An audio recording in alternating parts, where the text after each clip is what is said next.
So I am in my, I don't want to share, my last semester of my master's program.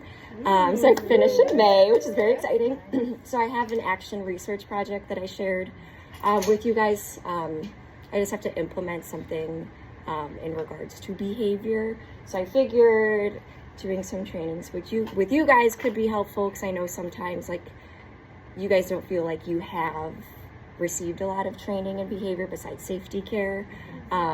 So I hope that this is meaningful for you guys, and I figured we could start with talking about trauma, since we have some more students that have trauma. And just the term trauma-informed care, it's been around forever. Not forever, it's mainly since like the Vietnam War, when trauma-informed care and PTSD was being looked at after war. But in the classroom setting, this is a little bit newer, and people aren't as aware yet because it's not out there. My professor did tell me about, there's a bill that might be passed about students who have trauma having a plan, even if they don't have an IEP, but it's like a bill that's up in the air. So that's cool to hear. Just because I know we have students that we know, but then we also have students that we are not aware of their trauma. And I don't know if you guys have heard from Bergbauer about like the invisible backpack before, where it's like what a student's carrying that we don't know about.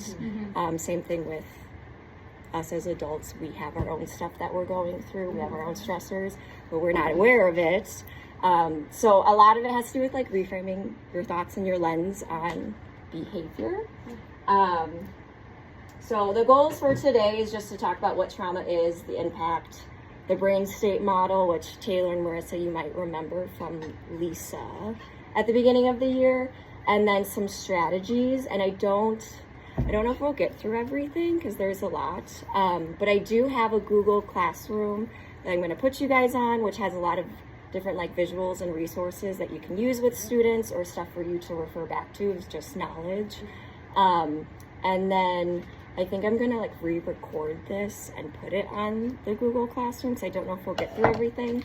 And I don't think we'll get to me showing you the Google Classroom, so I can do that at another day, because there's some useful visuals that you can use with students that I think would be helpful. And a lot of them we already use, so just like kind of a nice place to store them. So what is trauma? Trauma is an emotional response to a terrible event, like an accident, crime, natural disaster, physical or emotional abuse, neglect, experiencing or witnessing violence, death of a loved one, and more. So I think most of us kind of have an understanding of what trauma is, but this is just the definition. So some facts about trauma. Trauma can impact school performance. So this includes having a lower GPA, absenteeism, increased dropout, more suspension and expulsions, and decreased reading ability. Another fact about trauma, it can impair learning. So exposure to trauma may cause jumpiness, intrusive thoughts, interrupted sleep, nightmares, anger, moodiness, and social withdrawal, which then can impact a student's day. Especially when we have students who might not be able to sleep at night, students who are more prone to being sick, their day at school might look a little bit different than a student who might not experience trauma. And then traumatized children can experience physical and emotional distress. So some physical symptoms can be like headaches or stomach aches, poor emotional control, inconsistent academic performance, unpredictable and impulsive behavior, over and underreacting to bells, physical contact, door slamming, sirens, lightning, and sudden movements, and then having intense reactions to the reminders, or maybe that time of year, that anniversary of the event occurring. And then the last fact is you can help a traumatized student. And I think for you guys to be just aware that you guys just showing up to work and being with these students is impacting them positively. And I think for some of our students that have those higher needs that have experienced trauma, At a young age, I do think your impact down the line will be beneficial, and they'll remember you guys for a very long time. So then we're going to talk about adverse childhood experiences. So this is essentially a test, also the acronym ACEs. So this is a tool used to assess the impact of trauma in childhood and the long-term health and well-being impact. So it's a series of questions that are yes or no. The higher the score, the greater exposure to adverse childhood experiences. And so the most common ones that come up on these tests are physical abuse, sexual abuse, emotional abuse, physical neglect, emotional neglect, mental illness in a family member, divorce, and substance abuse in an environment.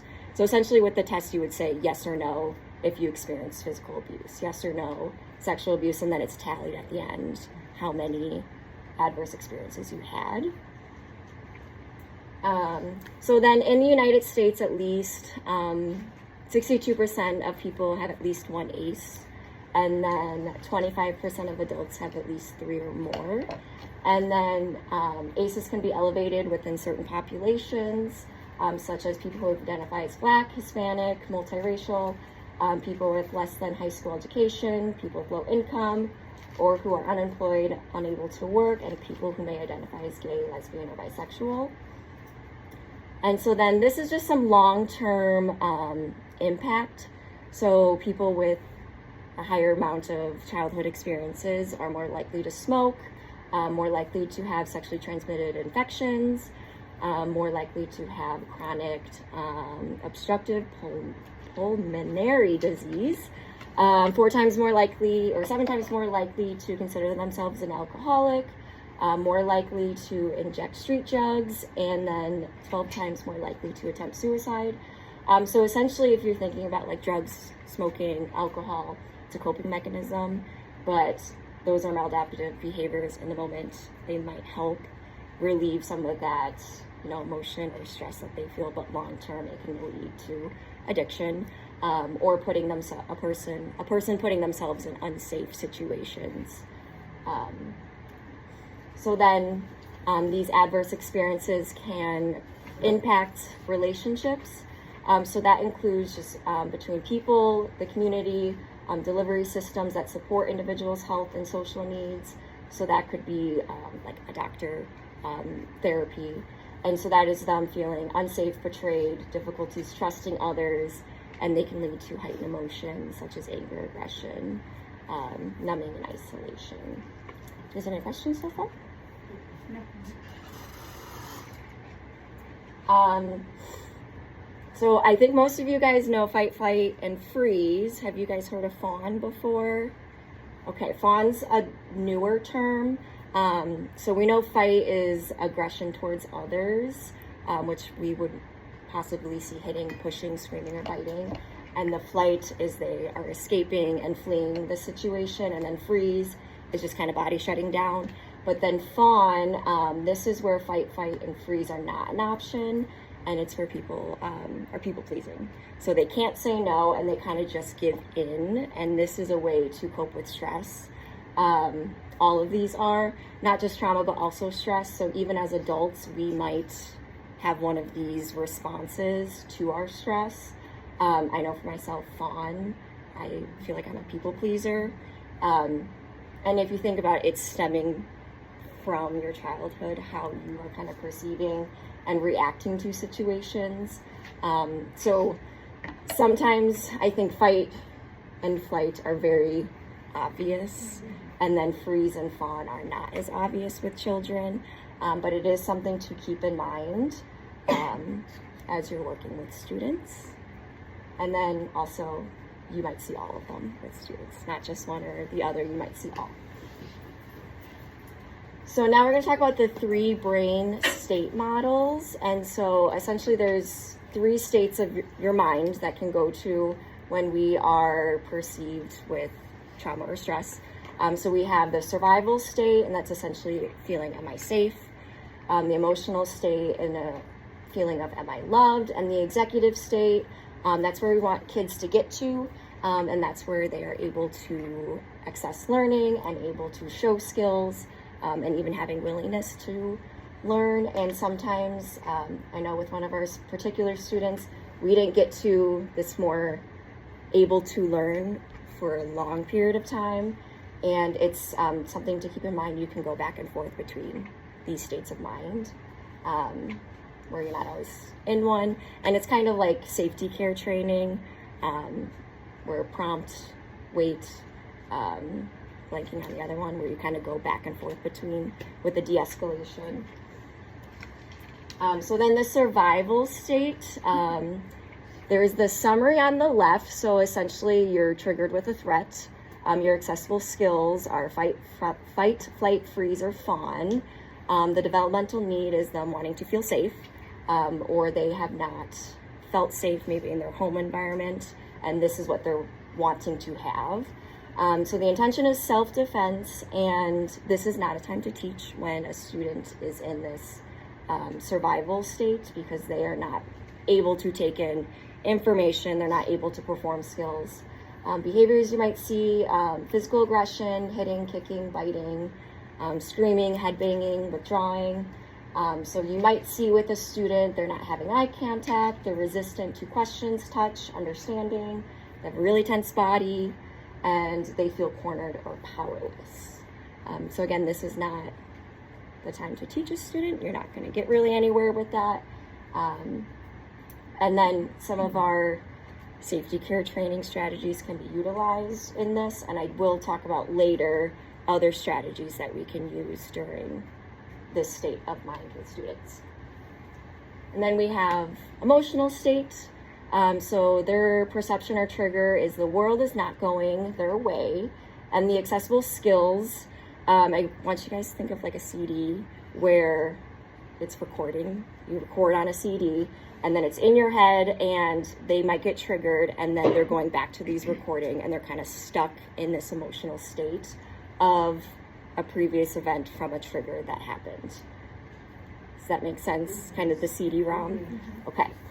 So the developmental need is having connection, and their intention is to make me feel better and have the world go their way. And behaviors you might see are attention-seeking, relationship resistance, clinginess, perfectionism, name-calling, and social exclusion. Their body might be relaxed. They might benefit from eye contact, and they might be seeking connection and understanding, and also power.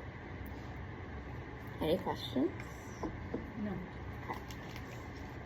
And then we have the executive state. So this is where we are able to learn and take in new skills. So the perception or triggers is, I guess not really triggers, more perception. Students are curious when they are in the executive state. They're wanting to investigate. They're able to reflect, understand what help is needed. The accessible skills are willingness and ready to learn new skills, reflect, plan, and see impact on others from their behaviors. The developmental need is problem solving in social situations. The intention is to wisely adapt and respond to the situation at hand, and this is the time where we can teach. Some behaviors you might see is the willingness, reflection, empathy, conflict resolution, problem solving, manage emotions, setting goals, and achievement. Students might tend to focus on what you don't want first. They might be willing and ready to learn new skills, able to reflect and plan, and see impact on others. Any questions? All kind of make sense? Yeah. Okay. Yeah. So then we have 3 E's of traumas. This is just to kind of keep in the back of your mind. There is an event with trauma and a circumstance that causes the trauma. The experience is based on the individual's experience, whether that is traumatic for them or not. So 2 siblings could have the same experience, and one might react differently because it's an individualized experience. And then us just understanding the effects of trauma, including adverse physical, social, and emotional, and spiritual consequences. Make sense? Mm-hmm. Okay. So now we're on trauma-informed care. This is essentially a strength-based framework grounded in understanding of responsiveness to the impact of trauma that emphasizes physical, physiological, and emotional safety for both providers and survivors of trauma to rebuild a sense of control and empowerment. So what's tricky with trauma-informed care, it's not like a guide or like a how-to. There are interventions out there, but those you have to pay for. We collectively don't have access to. I don't even think Bird Bauer really has access to trauma-informed care programs just because it is newer. I did read a lot of articles of just like the research on implementing them to see if they're effective or not. So I just want you guys to kind of be aware, like there are strategies, but kids are different, and there's not like, this is gonna work for every student. Just kind of like all of our students have IEPs, they're individualized programs. So strategies might be individualized, and they also might change over time. So then we have the 4 R's of trauma. So 1 is to realize the impact of trauma. 2 is to recognize the signs and symptoms. 3 is respond. And 4 is to resist re-traumatization. This one can be hard because sometimes you don't know if what you have said or what you have done triggers a student, or if it doesn't, or one day it didn't trigger them and then the next day it did trigger. So where to start is essentially us as a whole, staff and adults, is to change our perception and modify how you interpret behaviors. So that is our own frame of thought on how we perceive a student and their behaviors. Then consider about what brain state the child is in, because there are different strategies you can use. And then focus on the behavior and not the character of the student. And then what else we can do is keep your composure. That's kind of the first overall, which is easier said than done. I know for myself, I've not always kept composure, and it's hard because we also have our own triggers when we are working with students. Carla knows from last year, my big trigger last year, but that also puts us in our own fight, freeze, or fawn. So it is hard to keep your composure, but how to try to do that is identify your own triggers, because if we're not in control, we can't self-regulate, then how are we supposed to teach students to do that and deal with conflict? And this also helps us not reacting emotionally, and instead of reacting thoughtfully. So take away from today, I want you guys to kind of think about what are your own triggers when you're working with students, or even your own triggers outside of school, because those can affect you in school and how you respond to students. And so then with identifying your own triggers, and is I also identifying your own calming strategies to either use in the moment or after. So that could be deep breathing, progressive muscle relaxation, which is essentially where you're clenching body parts. So you're starting like at your forehead, you're clenching your forehead, then your eyes, your ears, all the way to your toes. It's a good way to release stress. Stretching, pausing and reflecting, and using self-talk. That's Carla. I always do self-talk. Which is a good way to help calm yourself and keep your composure. I know a few weeks ago, I was not feeling great, and when you're not feeling great, your lid is flipping. You're not able to tolerate things as much, and I had a day where I could not deal with things. And I remember Tiffany had said, hey, you should go do some calming.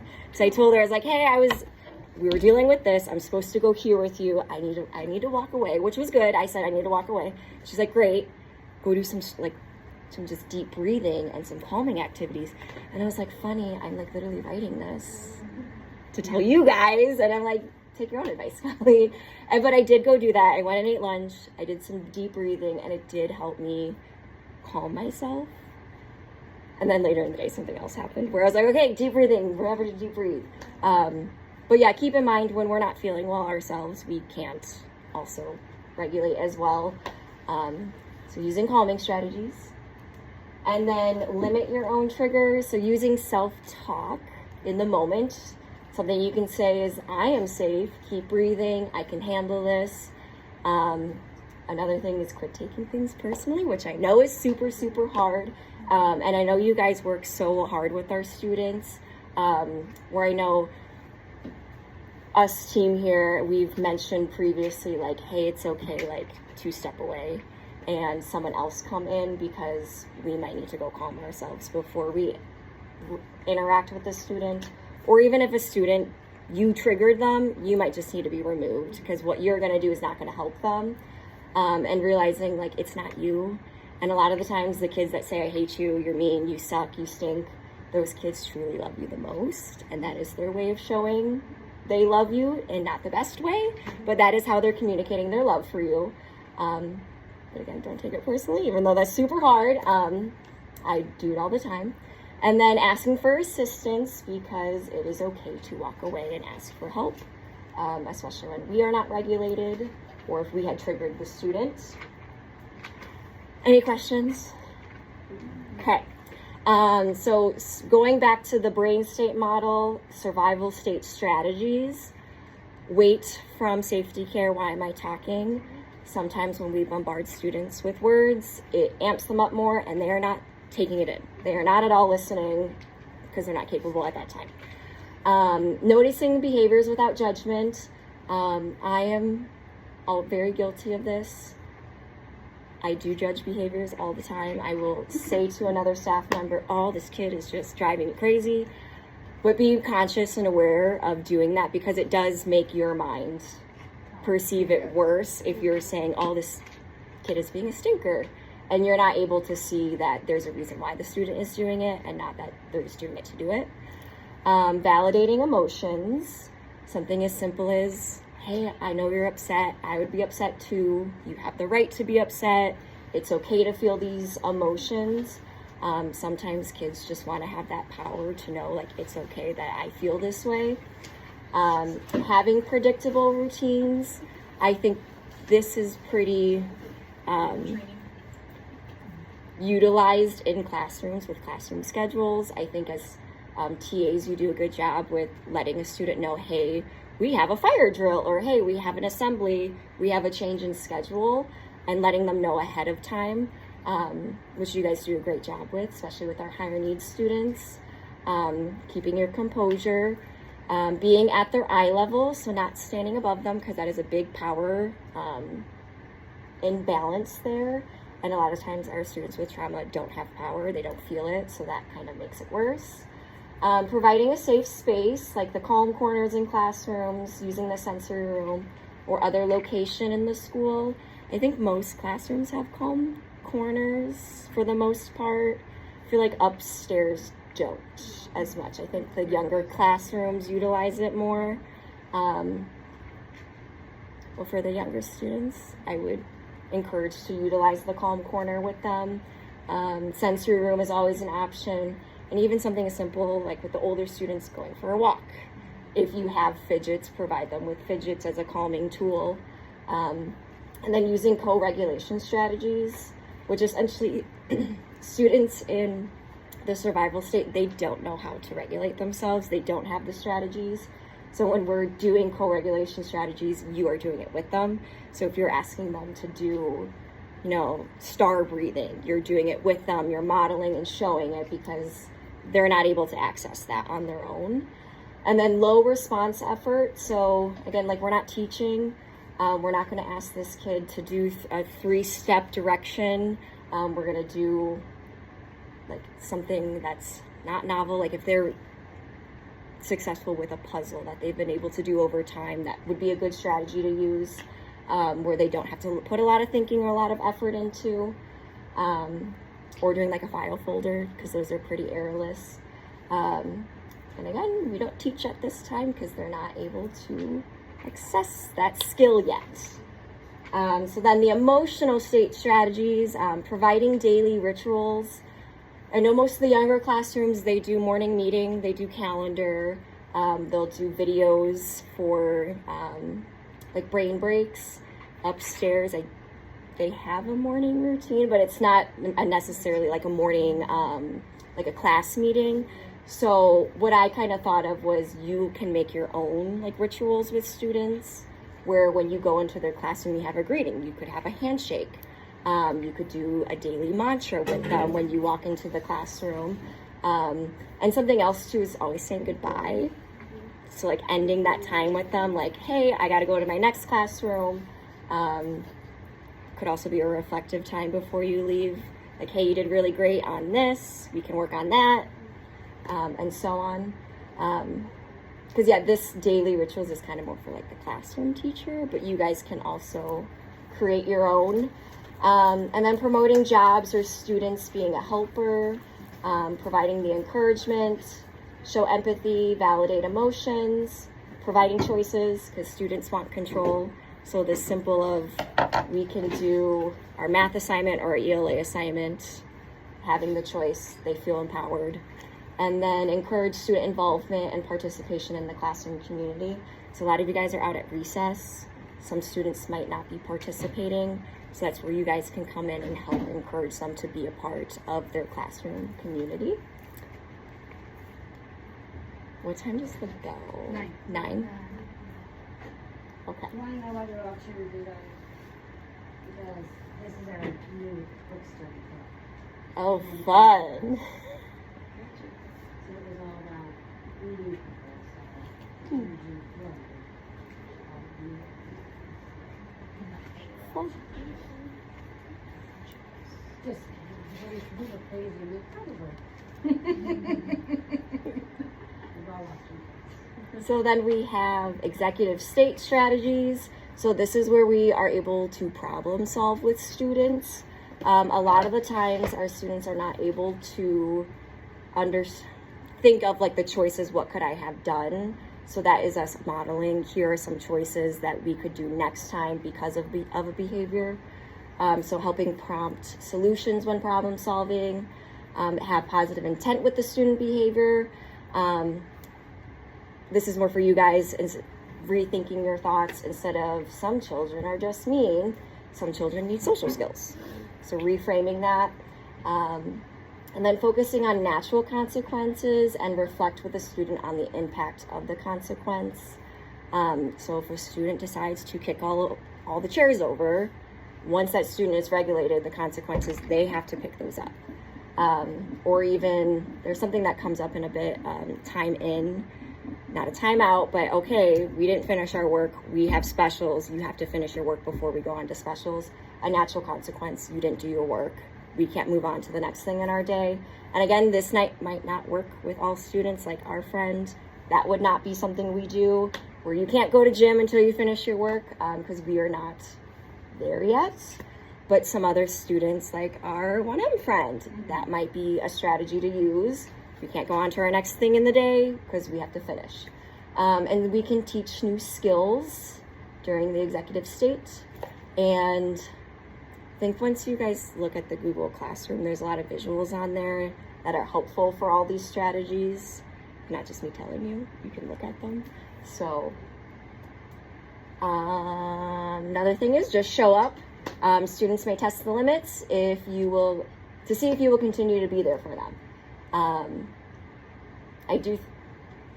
Like I had said before, the students that say, I hate you, you suck, you're dumb, you're stupid, you continue to show up.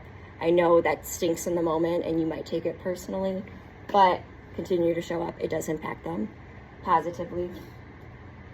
And then fostering relationships, providing unconditional positive regard, us being understanding, getting down on eye level, always empower, never disempower. So that's kind of thinking more, we are the authority.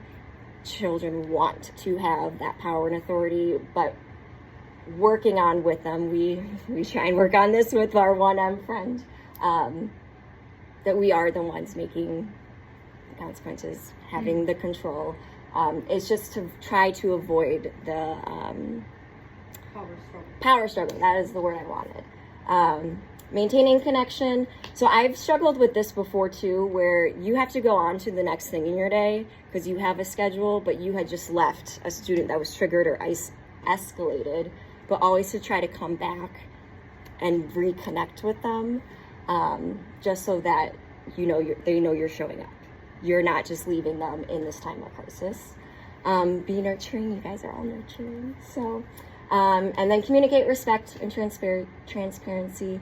I know our students are not always respectful to us, but we have to continue to be the adults and communicate that with them. And then structure and consistency, be predictable. Sorry. Maintain high expectations, give choices and control, and provide visuals. A lot of our younger students, classrooms that already have visuals available. I will have visuals on the Google Classroom for you guys to look at. This is creating physical and emotional safety. So just the safety part for the physical is being aware of personal space, not to be in their business, not to be too close because that can re-traumatize them. When touching a student, ask. We've had our friends be very escalated and we have said, hey, can we rub your back? They say yes, okay, we're rubbing their back. They said no, then we don't. So it's always kind of asking for permission because that unwanted touch might amp them up or re-traumatize them. And the physical connection does help calm children, but again, with the permission. Then emotional safety, designate time for the child to talk about trauma if they want to. Don't push it on them. It's more on their terms. And then recognize environmental triggers, so weathers, anniversary, the time of the month, a holiday, and then prepare for those difficulties like October for our student. That was a difficult month because Halloween was heavily celebrated. So we had to prepare that we were going to have escalation. And then monitoring children. Oftentimes, students are more sensitive to teasing, bullying. So you guys can act as a buffer, especially out at recess or specials, and just kind of being there, supporting them in being with the community of their classroom. And then discipline, consequences rather than punishment. So we talked about those natural consequences, setting limits, time in we talked about. So it's not a timeout, but you're still in the classroom before you move on to the next thing. Providing help, not warnings. So instead of like, if you continue to do this, this is what's going to happen. How can I help you before we get to this point? Any questions? Okay. We're almost done. And then we have build in opportunities for emotional regulation. So this is where we are doing those co-regulation strategies with them. I have a bunch of stuff on the Google Classroom for you guys to look at, and it says emotional regulation as the header, and then a bunch of visuals for you. I do have a question. Mm-hmm. All those visuals that you are mentioning, we can use them freely for all our students, or we need to check? Check in with The your case case manager? manager. They are just things on their ideas to use. Okay. But check in with your case Before we manager apply before, or okay. even with Bergbauer too. Yeah. Because a lot of the stuff on there is already being utilized with a lot of students. Yeah. But it's there to prompt ideas, to help Just problem making sure. solve with case managers on situations, Okay. or even can use with your own kids at home. Responding to triggers, we want to establish safety, so sometimes we need to escort other students out of the building. Sometimes you need to push away desks to make sure that student is able to stay safe. Maintain calm presence. We're going to calm the child using emotional regulation strategies, safety care strategies, talk about it with them after they're de-escalated. Giving those natural consequences. We kicked over a bunch of chairs, we got to pick it up together, and that debriefing with other students, because when you evacuate a room, you want to talk about it with those students on what had happened, making sure they feel safe. And then changing your approach to conversations. This is just reframe how you question a child. Instead of asking, why did you do something? They can get very defensive. So reframing to, what do you think happened here? What do you think blank affected others? So this is just more promoting the conversation with them and not blame. And then avoid accusatory language. Why are you always doing blank? They get defensive. And then So don't use the why. try not to. And like, why are you always kicking chairs? Why are you always out of your seat? Reframe it to, what could we do next time differently? And then these are on the Google Classroom. We were like out of time. I'm so sorry. Where we can talk about it another time. And that is it. These are references. And I will post this on the Google Classroom too for you guys to view as well. And I have duty. So